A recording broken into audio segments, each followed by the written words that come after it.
নেশাদার দ্রব্য পান করা পাপের মধ্যে যে কত বড় পাপ, আমরা তা সংক্ষিপ্ত বিবরণ হলেও সময়ে সময়ে বুঝতে পারবো ইনশাআল্লাহ। আবু হুরায়রা রাদিয়াল্লাহু তাআলা আনহু বলেন, রাসূল সাল্লাল্লাহু আলাইহি ওয়াসাল্লাম বলেছেন, ওয়াজতানাবুল খামরা ফাইন্নাহা উমুল খাবায়েস, তোমরা নেশাদার দ্রব্য পান করা থেকে বেঁচে থাকো, এটা হচ্ছে পাপের মা। সব পাপ এই পাপ দিয়ে চালু হয়। একজন মানুষের কাছ থেকে ইবলিসের যে কোনো পাপ করে নেওয়া সহজ ওই সময়তে যখন ইবলিস তাকে মদ পান করাতে পারবে, নেশাদার দ্রব্য পান করাতে পারবে। রাসূল সাল্লাল্লাহু আলাইহি সাল্লাম বলেন, অমাল্লাম ইজতানিবহা, কেউ যদি নেশাদার দ্রব্য পান করা থেকে বিরত না থাকে, ফাকাদ আসাল্লাহু রাসূলাহু, তাহলে সে আল্লাহ এবং তার রাসূলের নাফরমানি করলো। ওয়াস্তাহাক্কাল আযাবা বিমাসিয়াতিল্লাহ, আল্লাহকে না মানার কারণে সে শাস্তির হকদার হয়ে গেল। সে পাপী, তার শাস্তি হবেই ইহকালে ও পরকালে। আবু দারদা রাদিয়াল্লাহু তাআলা আনহু বলেন, রাসূল সাল্লাল্লাহু আলাইহি ওয়াসাল্লাম বলেছেন, লা তাশরাবান্না খামরান, তুমি কখনো নেশাদার দ্রব্য পান করো না। ফাইন্নাহা মিফতাহু কুল্লি শাররিন, নিশ্চয় নেশাদার দ্রব্য পান করা সব পাপের চাবি। চাবি বুঝলেন কিনা? পাপের বিবরণ দিয়েছেন আল্লাহ রাসূল অনেক, কিন্তু এইভাবে দেননি। জেনা করলে পাপী হয়, এই পাপ। চুরি করলে পাপী হয়, এই পাপ। সালাত আদায় না করলে পাপী হয়, এই পাপ। মিথ্যা কথা বললে পাপী হয়, এই পাপ। কিন্তু নেশাদার দ্রব্য পান করার পাপের বিবরণের ভঙ্গিমাই ভিন্ন। তিনি একবার বললেন, কেউ যদি নেশাদার দ্রব্য পান করে তাহলে সে এমন কাজ করলো যে এইটা হচ্ছে পাপের মা। আপনি বুঝেন? একবার তিনি বললেন এইটা হচ্ছে পাপের মাথা, একবার তিনি বললেন এইটা পাপের চাবি। যখনই মানুষ বিড়ি, তামাক, জর্দা, সিগারেট, গুল, নেশাদার দ্রব্য নির্দ্বিধায় পান করবে, তখন যে কোনো পাপ তার জন্য সহজ। ইবলিস এমনিতেই অদাবদ্ধ, আল্লাহর সামনে মুখামুখি। ইবলিস আল্লাহর সামনে ওয়াদাবদ্ধ। যখন আল্লাহ বললেন, তোমাকে আমি বললাম আদমকে সিজদা করো, তুমি অমান্য করেছ, সরো এখান থেকে। তখন ইবলিস বলল, ও হচ্ছে মাটির তৈরি, আমি আগুনের তৈরি, আমি তাকে মেনে নেব, এটা অন্তত আমার জন্য সাজে না। তখন আল্লাহ বলেন, আশ্চর্য, আদেশ করছি আমি আর তুমি বলছো মানাই না, সরো। তখনও বলছে, আচ্ছা ঠিক আছে, সরে গেলাম, তবে আদম সন্তানকে দেখেই ছেড়ে দেব, আদমের ছেলে মেয়েকে দেখেই ছেড়ে দেব। জীবন বাজি রেখে চেষ্টা চালিয়ে যাচ্ছে ইবলিস, যে কোনো মূল্যে আপনাকে পরাস্ত করবেই। এটা অদাবদ্ধ সে আল্লাহর সামনে। তখন আল্লাহ বলছে, আচ্ছা ঠিক আছে, আমার এমনও কতগুলো মানুষ আছে তুমি তাদের নড়াতে পারবে না। পাথর যেমন কঠিন ওজনের পাথর যেমন নড়ে না, তার ঈমান এত মজবুত হবে তুমি তাদের নড়াতে পারবে না। আয়েশা রাদিয়াল্লাহু তাআলা আনহা বলেন, রাসূল সাল্লাল্লাহু আলাইহি ওয়াসাল্লাম বলেছেন, কুল্লু মুসকিরিন খামরুন কুল্লু খামরিন হারাম, প্রত্যেক নেশাদার দ্রব্যই হচ্ছে মদ, আর সব মদই হারাম। যাতে বিবেকের ক্ষতি হয় সেটাই হলো মদ, আর যখন প্রমাণ হবে মদ তখন সেটা হবে হারাম।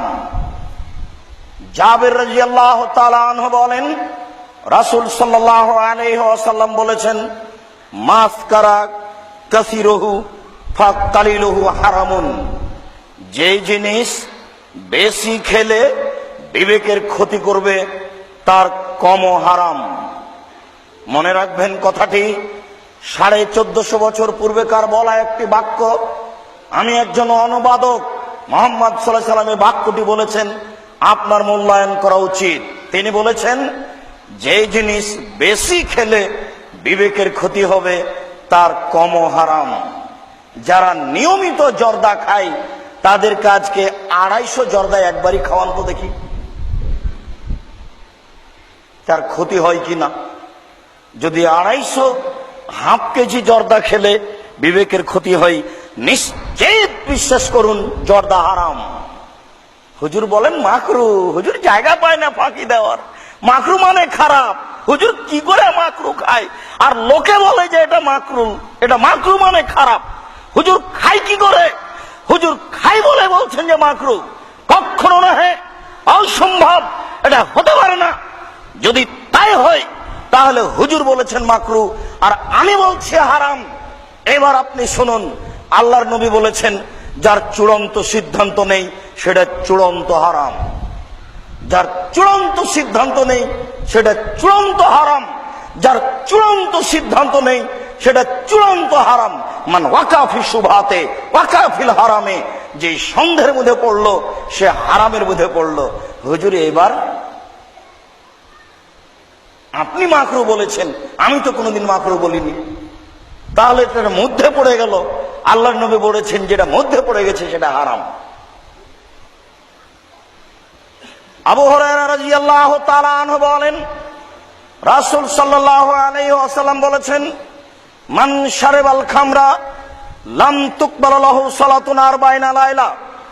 কেউ যদি নেশাদার দ্রব্য পান করে তাহলে 40 দিন তার সালাত কবুল হবে না। এমন কোন দুনিয়াতে পাপ নেই যে পাপ করলে 40 দিন ইবাদত কবুল হবে না, এইরকম ভাবে আল্লাহ রাসূল উল্লেখ করেননি।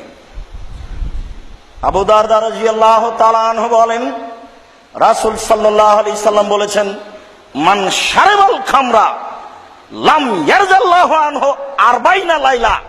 কেউ যদি একদিন নেশাদার দ্রব্য পান করে 40 দিন আল্লাহকে রাজি করতে পারবে না। 40 দিন কান্নাকাটি করার পরেও রাজি হবে না। অথচ হাদিসে কুদসি ওই আল্লাহই বলছেন, আল্লাহ রাসূল বলেন, ইয়ানজিলু রাব্বুনা হিনা আবকা সালাতুল্লাহ ইলা আখির আলা সামায়ের দুনিয়া। যখন রাতের 3 ভাগের 2 ভাগ পার হয়ে যায়, 1 ভাগ বাকি থাকে, তখন সপ্তম আকাশ থেকে আল্লাহ প্রথম আকাশে এসে বলেন, মায়াদুনি ফাস্তাজিবা লাহু, কে আমাকে ডাকে আমি তার ডাকে সাড়া দিব। মায়াসালুনি ফাউতিয়াহু, কে আমার কাছে কিছু চাই, যে যা চায় আমি তাকে তাই দিয়ে দেব। মায়াস্তাগফিরুনি ফাগফির লাহু, কে আমার কাছে ক্ষমা ভিক্ষা চাই আমি তাকে ক্ষমা করে দেব।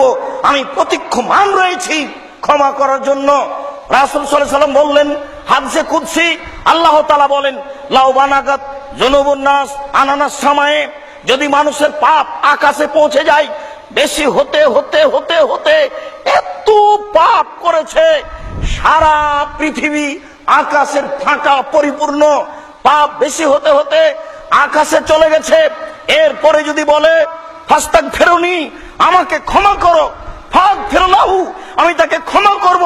ওলা উবালি, আমি পরোয়া করি না সে কত বড় পাপী, আমি পরোয়া করি না সে কত বড় পাপী, আমি পরোয়া করি না সে কত বড় পাপী।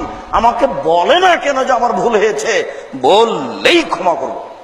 কেউ যদি একদিন নেশাদার দ্রব্য পান করে আল্লাহকে 40 দিন সন্তুষ্ট করতে পারবে না। এর নাম নেশাদার দ্রব্য। ভাবা উচিত, মনে রাখা উচিত। 1450 বছর পূর্বে তিনি বলেছেন, লা ইয়াকুন্না ফি হাযিল উম্মাহ, আমার উম্মতে অচিরে এমন মানুষ আসবে, ইস্তাহিলুল হারা, যারা জেনাকে হালাল মনে করবে, ওয়াল হারিরা, রেশমি কাপড়কে হালাল মনে করবে, ওয়াল খামরা, নেশাদার দ্রব্যকে হালাল মনে করবে, ওয়াল মাযিফা, গান বাজনা বাদ্যযন্ত্রকে হালাল মনে করবে। বুখারী। আবু মুসা আশআরী রাদিয়াল্লাহু তাআলা আনহু বলেন, রাসূল সাল্লাল্লাহু আলাইহি ওয়াসাল্লাম বলেছেন, লা ইয়াশরাবানা নাসু মিন উম্মতি, আমার উম্মতের জনগণ অচিরে নেশাদার দ্রব্য পান করবে। ওয়াই সম্মুনা হবে গারে ইসমেহা, তারা নাম দিবে অন্য। অনুবাদ দেখুন ভালো করে, আমি একজন অনুবাদক, কথার 19-20 করতে আমি রাজি নই। তিনি বলেন, অবশ্যই অবশ্যই আমার উম্মতের জনগণ নেশাদার দ্রব্য পান করবে, নাম দিবে অন্য। আমি তো সময়ে সময়ে আপনাকে বলেছি, নাম বলতে আমি বলছি পেপসি, ঠান্ডা, মেরিন্ডা, কোকোকোলা, এইগুলি। আপনি যদি এইগুলি মনে না করেন তাহলে আপনি বের করেন সেইগুলো কোনগুলো। আপনি যদি বলেন যে গাঁজা, তাকে সবাই মদ বলে। আপনি যদি বলেন হিরোইন, তাকে সবাই মদ বলে। আপনি যদি বলেন ফেন্সিডিল, তাহলে সবাই তাকে মদ বলে। আল্লাহর নবী এইটা বলেননি। তাহলে আবার অনুবাদ শুনুন, তিনি বলেন, অবশ্যই আমার উম্মতের জনগণ নেশাদার দ্রব্য পান করবে, নাম দিবে অন্য। সেটা চলন্ত মদ নয়, অবশ্যই সেটা মদ, কিন্তু মানুষ বলবে যে মদ নয়। সেইটা কোনটা?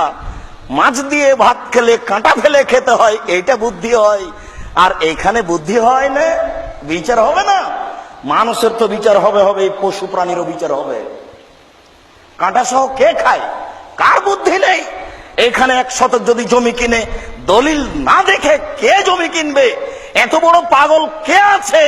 62, 72 জমি জরিপ আছে কিনা না দেখে কিনবে? কেউ কিনবে না। সম্মানিত মসজিদের মুসল্লি, অতএব রাসূল সাল্লাল্লাহু আলাইহি ওয়াসাল্লাম মদ খাবে, নাম দিবে অন্য, এই কথা আপনাকে খুঁজে তদন্ত করে বের করতেই হবে। আবু হুরায়রা রাদিয়াল্লাহু তাআলা আনহু বলেন, রাসূল সাল্লাল্লাহু আলাইহি ওয়াসাল্লাম বলেছেন, লা ইয়াদখুলুল জান্নাতা সালাসা আবাদা, 3 শ্রেণীর মানুষ কখনো জান্নাতে যাবে না। তিনি বলেন 3 শ্রেণীর মানুষ কখনো জান্নাতে যাবে না। তিনি বলেন 3 শ্রেণীর মানুষ কখনো জান্নাতে যাবে না। তার 1 শ্রেণীর মানুষ হচ্ছে মধুমিনুল খামর, যারা নিয়মিত বিড়ি, তামাক, জর্দা, সিগারেট, গোল খায়, নির্দ্বিধায় খায়, নেশাদার দ্রব্য পান করে, এরা কখনো জান্নাতে যাবে না। মনে রাখবেন, মানুষই তওবা করতে পারে, পশু প্রাণী পারে না। মানুষই বলতে পারে আজ থেকে আর কোনোদিন বিড়ি পান করব না, সিগারেট খাবো না, এই কথা গরু ছাগল বলতে পারে না, মানুষই পারে। জান্নাত মানুষই যাবে, জাহান্নামে মানুষই যাবে, নিরাশার কিছু নেই। আপনি আজকে বলতে শিখুন, আল্লাহ রাসূল বলেছেন 3 শ্রেণীর মানুষ জান্নাতে যাবে না। তার 1 শ্রেণীর মানুষ হচ্ছে যারা বিড়ি, তামাক, জর্দা, সিগারেট, গুল, নেশাদার দ্রব্য খায়, পান করে, তারা জান্নাতে যাবে না। 2, ওর রাজলাতু মিনান নিসায়ে, পুরুষের বেশধারী নারী, যারা পুরুষের জুতা স্যান্ডেল পরে, যারা পুরুষের শার্ট প্যান্ট পরে, যারা পুরুষের পোশাক পরে, তারা জান্নাতে যাবে না।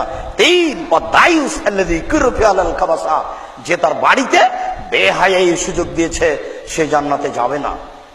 নিজে পুরুষ কাপুরুষের পরিচয় দিয়ে চলে, তাহাজ্জুদ পড়ে সফলতা অর্জন করতে পারবে না। সম্মানিত মসজিদের মুসল্লি, নেশাদার দ্রব্য পান করা মহা পাপ। যেসব পাপের কারণে মানুষের পরকাল হারিয়ে যায়, তার একটি হচ্ছে নেশাদার দ্রব্য পান করা। বিড়ি, তামাক, জর্দা, সিগারেট, গুল, নেশাদার দ্রব্য পান করলে আপনি হকদার হবেন 40 লাঠির। পরকাল আপনার হারিয়ে যাবে। আপনি মানুষ, আপনি পরিবর্তন হতে পারবেন, পরিবর্তন হওয়ার ক্ষমতা আপনার ভিতরে রয়েছে।